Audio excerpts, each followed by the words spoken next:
una naming dayo serye, medyo epic yung kasi nagkaroon kami ng kaso doon.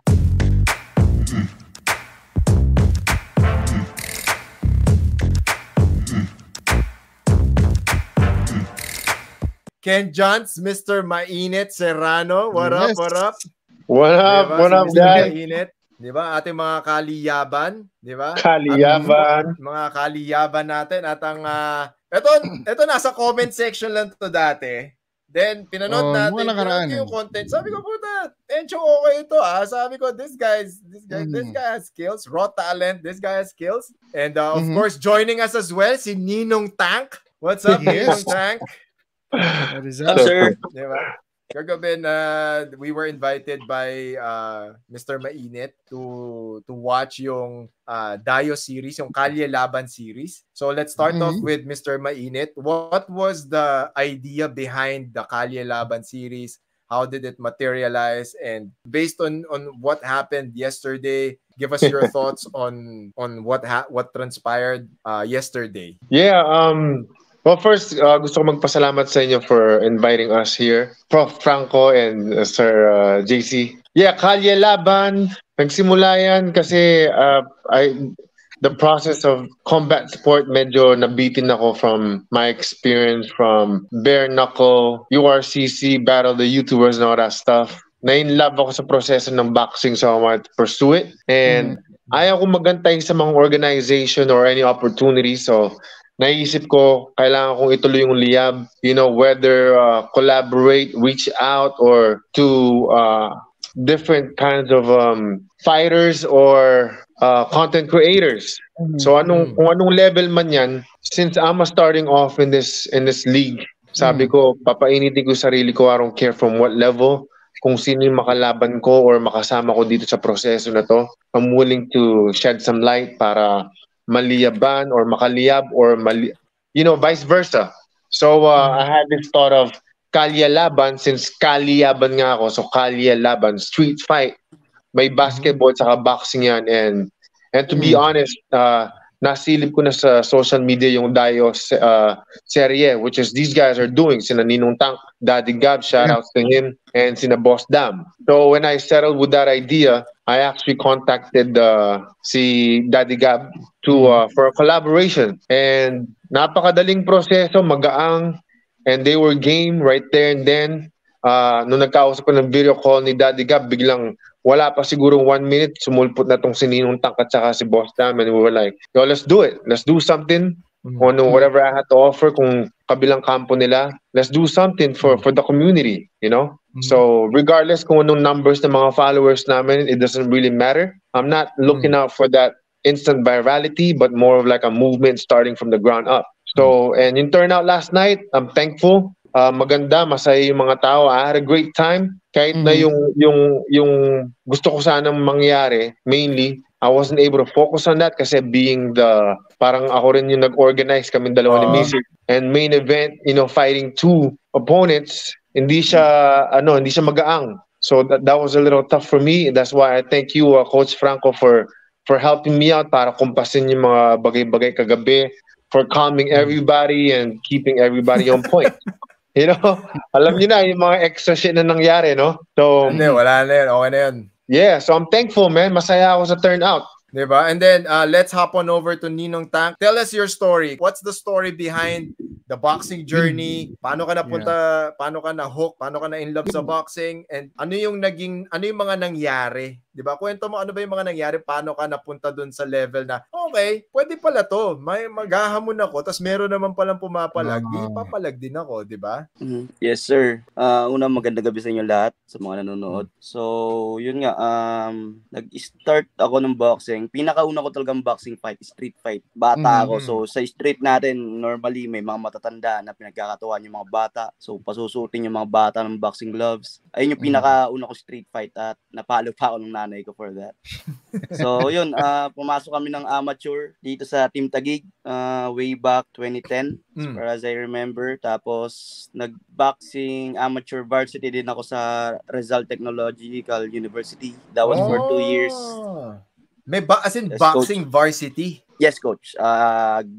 Lumabang kami sa Eskwaa. So, Okay. Meron pa pala nun. Akala ko nawala na yun eh. Nakakatuwa Dati, naman. coach, 2012 bata yung huli. Okay. Tapos, yun coach, tumigil ako. Tapos, and then, 12 years after, doon na lang kami bumalik kasi nakita ko si Salt Papi. Doon ako na-inspired bumalik. Para lumaro.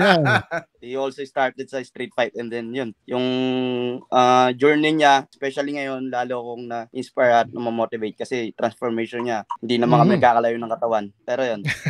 Si Salt Papi, na gano'n yan, tawag dito na, kasi ang taba niya, ang dami nagsasabing ang taba niya, ginawa niya po ng pang-fitness yung boxing. Yeah. Then he-realized, kaya niya palang gumaling, then eventually, naghamon na yan, naghamon na rin sa kalsada. Pero sino ba, nakalimutan ko sino nakakwentuhan ko nun eh. Pero sinabi ko kasi, it's also good na nako-convert siya into content by people and then eventually nag-evolve yung, nagkaroon na sariling community yan eh.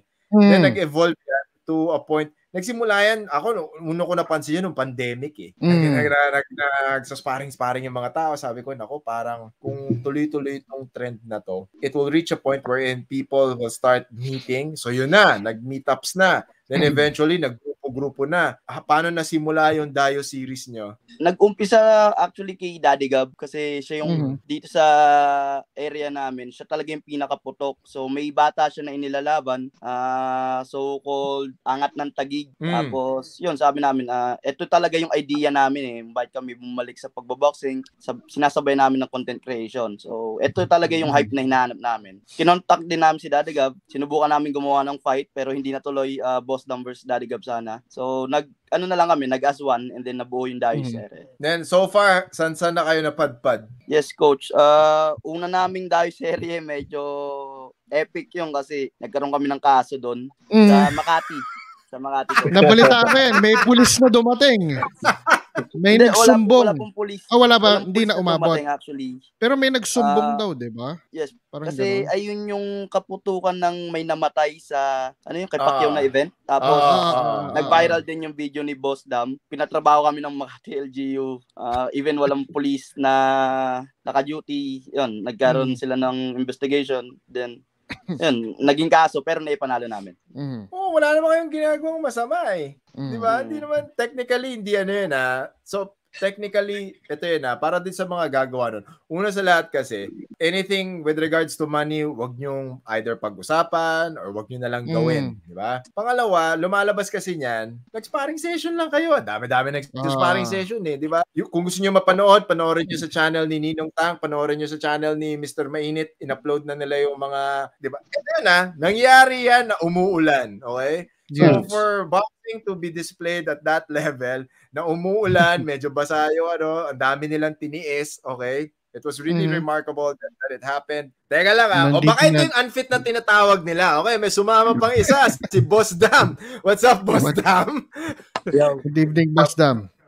Good evening po. Ayan, si Boss Dam, mukhang fit naman si Boss Dam. So, hindi ko alam kung sino yung tinatawag na unfit nitong mokong na to. Okay, sino ba gusto mo hamunin dito? What's up? We'll get to Boss Dam in a bit. Ito, sigurado ko unfit to. Si Ernest. Okay, yan. Si Ernest Richard Perez. Yan, ikaw, napaka-unfit mo. Sigurado ko. Pag nagkita tayo, sabihin mo sa'yo, unfit ka. When Ken Johns pitched this idea, sabi ko, you know what? It's a very good idea and it has the potential to grow. Kasi nakakatuwa siya eh. Sino pa naman hindi gusto makapanood ng suntukan sa kalye, di ba? Di ba? And at the same time, hindi naman mga bopol yung gumagawa. Kasi si Ken Johns nag-training, si Ninong Tang nag-training, si Boss Dam nag-training. Diba? So at least kahit paano, may level of credibility and integrity yung ginagawa nyo. Yes. And it also is appreciated from the combat sports community. Kasi when you guys posted it and I shared, sabi ko, guys, panoorin nyo to. Sabi nila, at least totoong boxing yung nangyayari. Alam mo yun? Yun yung first feedback. At least totoong boxing yung nangyayari. Meron kasi mga gumagawa ng mga parang street fights na ganyan. Pero ang setup nila, alam mo mga hindi talaga nagtitraining. Alam mo, palakasan lang talaga sila ng suntok. Pero at least kasi yung ginagawa nyo, naghahanda kayo ng literal para doon sa mga ginagawa nyo mga laban. Which is good. So yung setup nga, tama. mag-improve lang ng konti kasi talagang hindi ako talaga agree dun sa nasa semento, nasa asfalto. Talagang delikado I mean, mahirap na mag-antay pa tayo dun sa may mabagok sa asfalto. At least, kung pwede nga sana, kahit papaanong literal na boxing ring, kahit nasa kalye mismo, mas okay. Kahit yung siguro, maliit na boxing ring. Safe siguro kung lupa, no, mga ganun. Pwede Hindi, rin kaya lupa nga sabi siguro. ko, diba, dapat like either lupa or puzzle mats or... Kasi nangyari na sa amin niya, may nangyari na sabi niya may nabagok sa Makati. Hindi, kaya nga, diba, kailangan maiwasan yung ganun. Kasi, diba... Mabuti pumutok yung dito niya, pumutok sa likod. Oo, kasi kung hindi, delikado yan, diba? Hindi worth it yung hindi worth it pang content yung... Tsaka, sasabit pa kayo, diba? Sasabit pa yung... nagkakaso kami dun diba? So, dapat, kaya nga dapat, safety is first priority, diba?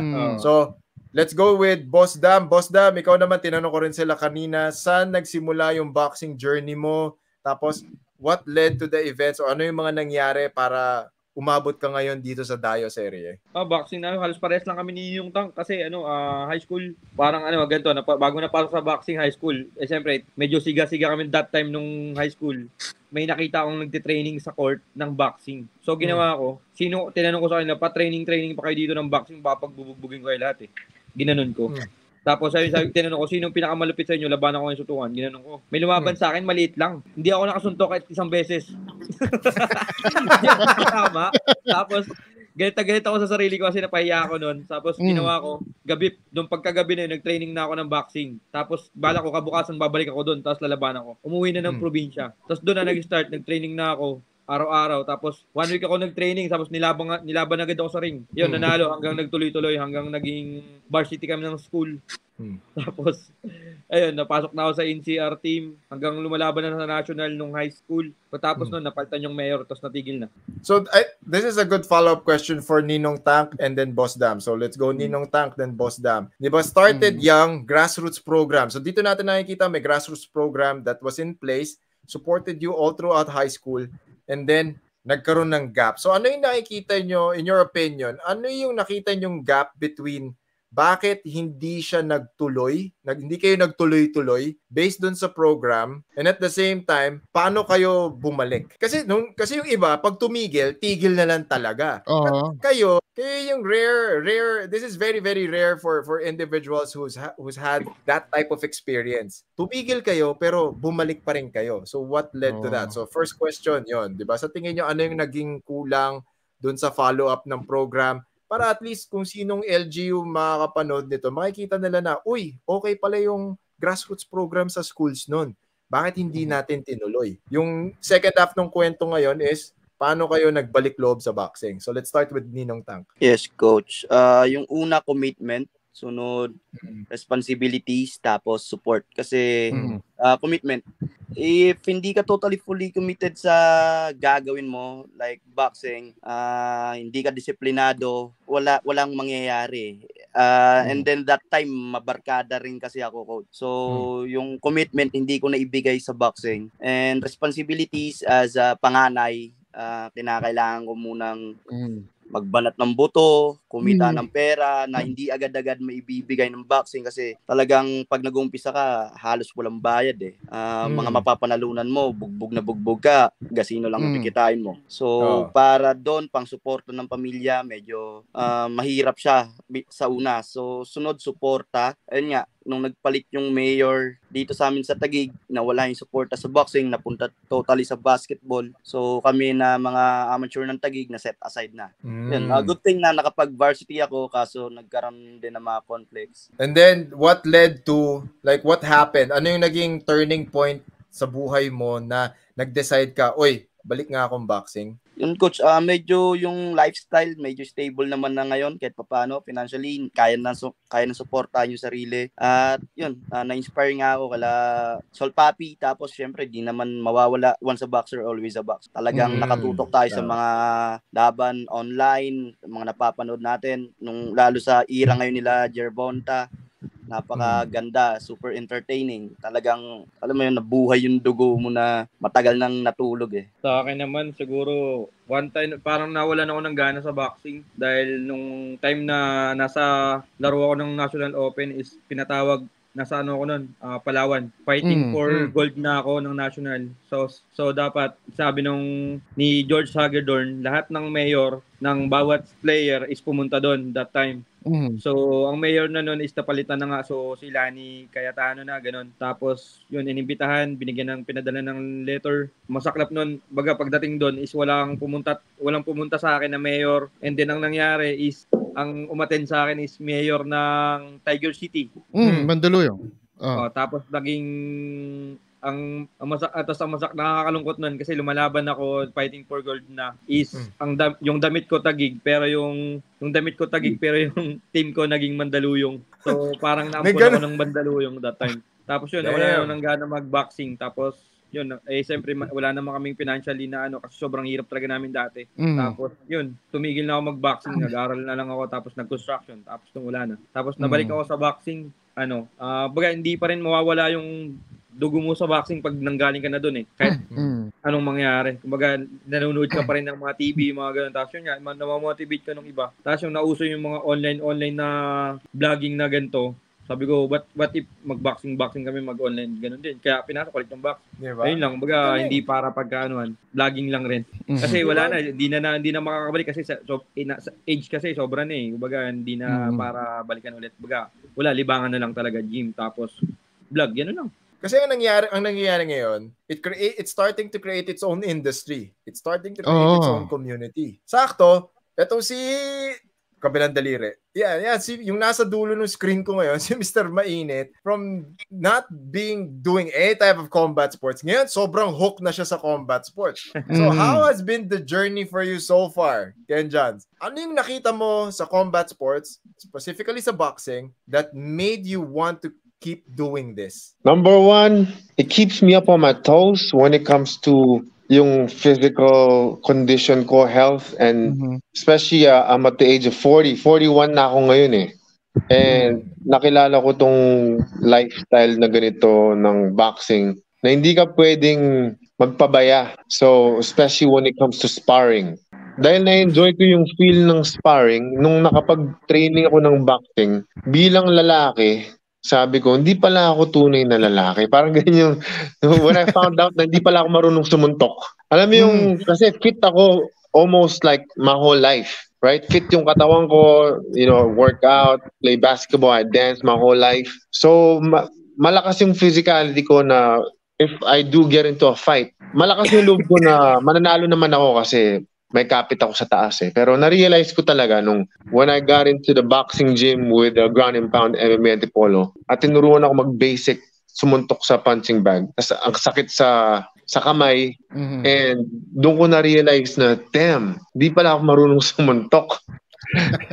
And it kind of made me feel stupid, like, putik, man. Like, ang dami pa palang pwedeng matutunan about life beyond just music or just exploring, basically getting to know myself and kung ano pa yung pwede kong marating or kakayanan. And yeah, from then, na-realize ko na it keeps me up on my toes, meaning kung makikipag-sparring ka, sinasabi na kahit gaano kagaling, kahit gaano kalakas, kapag wala kang hangin, magugulpi ka lang din. So, in a way, if I want to enjoy sparring or boxing, then I have to be in a great condition on a consistent level. Hindi yung pag may laban lang, kaya pag trip lang or so if I stay consistent with my health situation and yung hangin ko, nagja-jogging ba or running, it may parang nagkaroon ako ng sense na I'm just ready for anything in life.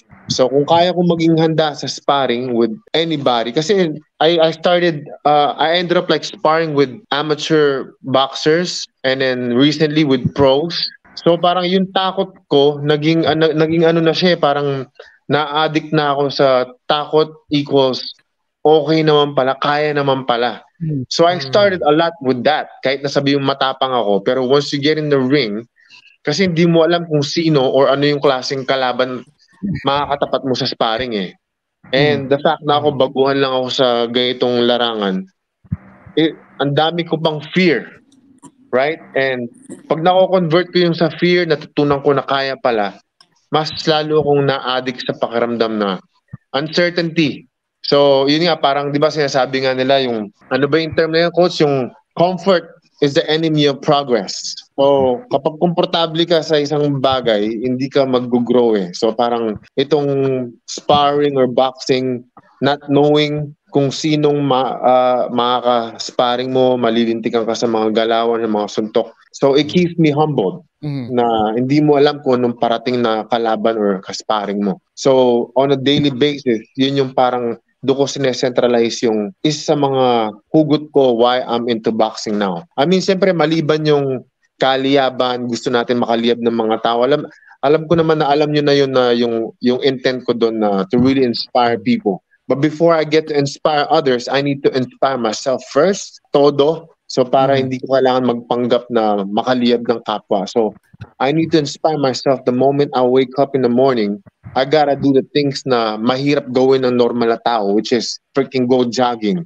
So these are the things that I hate. I've never really jogged my whole life, but because of boxing, sinabi nila kasi kahit gano'ng kagaling, kahit gano'ng kalakas, pag wala kang hangin, you're gonna get effed up. Kinuha ko yung discipline ng boxing na yun, na in-apply ko siya at the age of 41. So far, I've never been this consistent with my physicality. Like, dati kasi magiging fit ako, magkaka-six-pack ako, pero in 2 months, meron na. Pero after 1 week, magkakain ako, mabubura na kagad yan.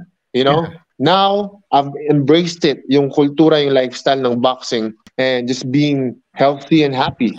So masaya ako, and thank you guys for somewhat, sharing this vision or itong movement na to na nangyari kagabi.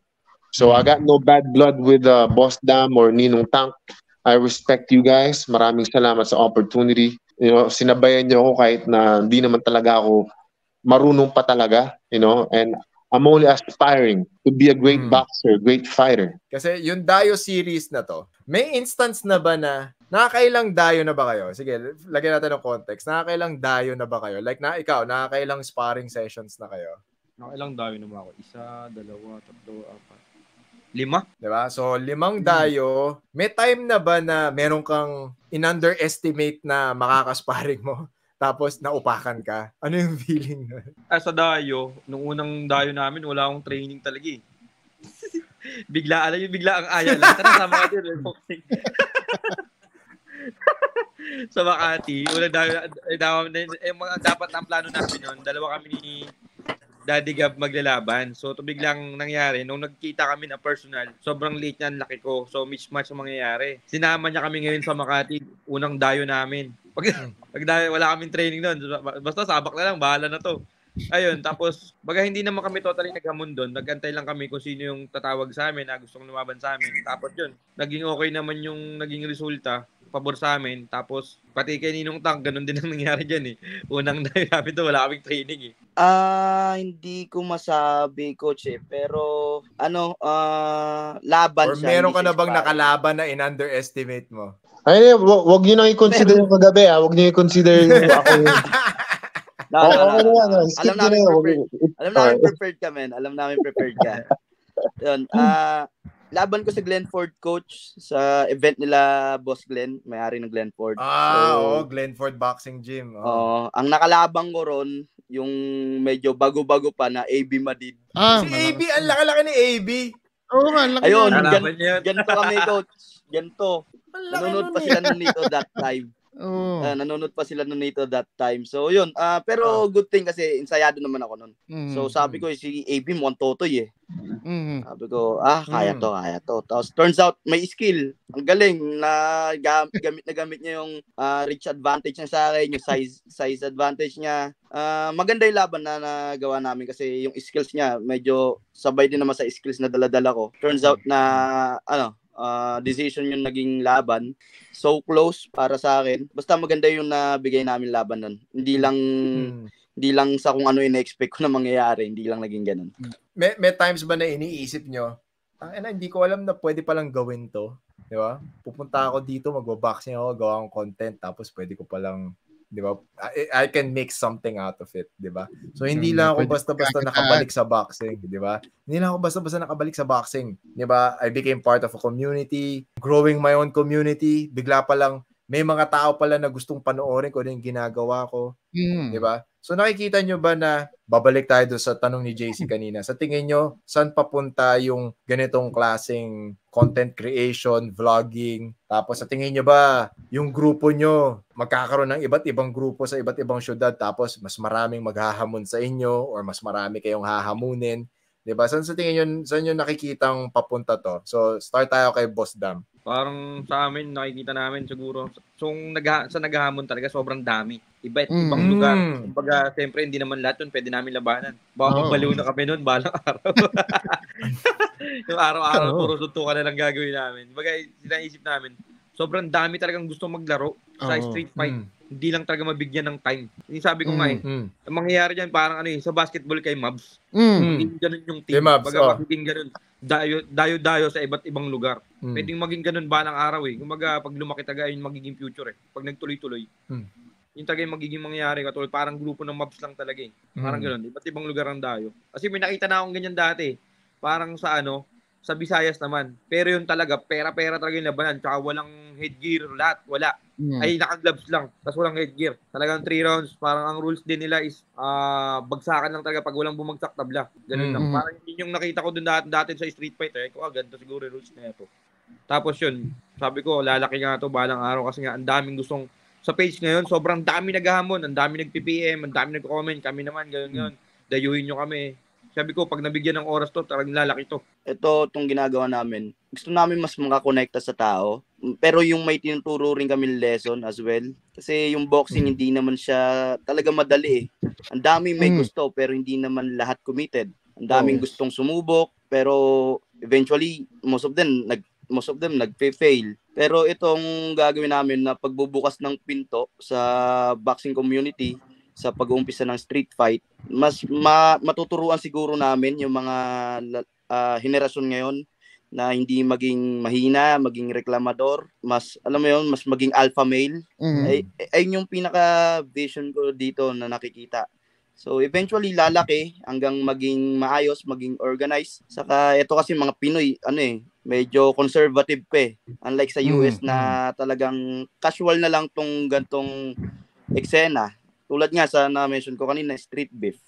Yun, sana magkaroon tayo ng activities dito sa Pinas, nakatulad dun sa US, like street beefs na pinaka-reference ko kung sakali lumaki yung Dayo serye, maging ganun. And then yun, kabuo ng masayang community. I think, gaya na nangyari kagabi na actually hindi ko na-expect yun kasi in-expect ko na hindi yung hindi ka nagkagulo dahil sa kasama namin. Pero anyway, so wala na yun. May topak lang talaga to papansin na may topak lang yun. Hindi na ako magdidetalye doon kasi alam ko yun nga dahil nakapag-usap naman lahat kami at saka yung Dayo serye ng diretsong usapan doon mismo. So na-contain natin yung natuloy pa rin na positive vibe pa rin. So meaning kung ano yung tinanim namin natin kagabi, na solid tayo regardless kung may mga ganong extra-ish. The fact na nagawa natin yon, it's a great sign na kaya natin magtuloy-tuloy. Kasi para sa akin, hindi pwedeng lumaki or maramdaman ng labas to na mas madami kung tayo mismong nasa loob ay magulo na. I think it was a great start. And kung talking about making it bigger or more professional, make it better. Kasi iniisip ko lang, para hindi niya kailangan maging, dapat maging promotion siya, maging ganito, maging big deal. I think it's an opportunity na maging independent tayo, na hindi tayo masyadong nag-aantay ng big opportunities para lang sumikat or yumaman. I think itong opportunity nito, it's an example like me, somehow, pwede magtunog mayabang to guys, no? Pero real talk ko lang to. Kumbaga parang, dahil kahit paano medyo may liyab na ako sa internet from BOTY or URCC. Pero yung intent ko na pumunta or bumaba sa kalye ay isang example siya sa akin na wala siyang boundaries dapat. Kaya sikat ka o hindi, marami kang viewers or followers o hindi. I think itong paraan na to para magbigay ng opportunity sa lahat na mangarap, whether kung big deal ang mangyari o hindi, to be able to sustain and do what you love, and magkaroon ka ng community na supported by your own community, by your own people. Not technically dapat kumpanya o mayayaman na promotion na hindi tayo magiging limitado kasi wala tayong sponsors na mga malalaki. I think just to be able to have the right people, just like you guys showing up last night, diba, sina Sir JC and Coach Franco for helping na ikumpas yung event kagabi. Sa akin, yun na yung success eh. Ang saya ng pakiramdam. Like, you know, I'm not gonna talk about money kasi alam nyo naman na, diba, like, this is really just to hype everybody up. Doon sa akin, yun yung nararamdaman kong thinking beyond just getting paid or getting lots of money from doing this. Kasi, pwedeng pag nangyari yan, kunwari tayo nagsimula nito na hype, lumaki. Tapos biglang nauso siya, okay, nagkaroon ng opportunity. Tapos bilang nawala.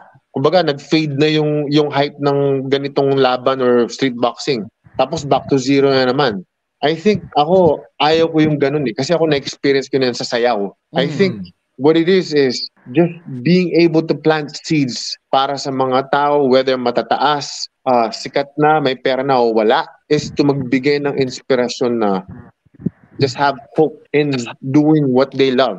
Hindi porke boxing walang pera dito. Like, I don't want that to be the main thing na hugot ng mga tao. Eh, pag walang pera, ayoko na dyan, Brad, mahirap. Because last night, hindi natin ginawa yun dahil sa pera. I had a great time. I took some punches, di ba? Pero yung na-overcome ko dun na pakiramdam, fresh tong ginagawa natin. Not many people's doing it. To be the first ones to start this off, di ba? Tapos sinuportan tayo ng mga tropa natin. I didn't expect si Price Tag was there. Some of my good friends showed up, whether kung uulan o hindi. We made it rain, man. Alam mo yun, parang it wasn't an open invite, but the right people just came. And from there, I spoke to few people na gustong suportahan to. Naramdaman nila yung intent natin. Yun yung sinasabi ko na let's not even think of like, you know, mag-viral tayo dito. Kailangan, ito ba yung kailangan parang BOTY na mag-hype, na magsuntukan tayo just to create that hype? I'm like, we don't even gotta do it like that, man. Just be real. Diba? Kumbaga, real talk lang. Kaya nga yung mga bangayan namin ng mga to, ganun lang, diba, bro? Kung training kayo, man, kasi para pang tambay lang yung mga galawan nyo, hindi po pwedeng ganyan sa larangan na to. Because I'm training, right? So, hindi siya yung parang trash talk eh. Kumbaga, parang nire-real talk ko para both ends, both sides, maliyaban, mag-prepare para dito at yung mga mag-expect na mga manunood, may expectation silang kailangan nilang makita, diba? Kung na-disappoint ba sila or whatnot. Which yung nangyaring turnout kagabi, marami, not even just the bashers, kahit yung mga kaibigan ko, nagtaka sila sa performance ko. They're like, yo, what did you do? Ano yun? Like, I thought you were training. Kasi, yung turnout sa video, even myself, medyo na-disappoint ako na ganun yung itsura ko dun sa video. Iba siya dun sa naramdaman ko sa performance ko in the actual fight. So I'm like, importante, alam ko yung naramdaman ko. I was satisfied with my performance. Siguro medyo disappointed lang kasi hindi ako naka-knockout. Kasi hindi ko pinrioritize yung knockout eh. Yung priority ko talaga, mag-last ako ng 4 rounds sa dalawang to. Kalaban. So, yun yung na-accomplish ko, pinagdasal ko yun eh. Pero nakalimutan ko yung mindset na, I gotta knock these guys out. You know? So, it's something na kailangan kong matutunan pa para sa mga susunod na laban. Speaking of mga susunod na laban or events, I'm not sure kung paano yung mangyayari, pero ako in-expect ko ngayon itong Kalye Laban series na to sa boxing. We have to have something like at least once a month. Not necessarily every month ay ako may kalaban ako dyan. If you guys are here and magtuloy-tuloy yung suporta natin dito, brainstorm kung sino yung mga pwedeng itapat para magtuloy-tuloy itong movement na to, itong community na to. Whether kung may sponsorship or wala, or promotion or wala, dapat yung kung ano yung natanim natin na energy kagabi, it has to be a little something like that. Kumbaga, yun yung pinaka-startup na energy natin talaga dapat. And for me, I'm willing to support that all the way. Kasi lalo na, open siya sa mga itong generation natin for content creation.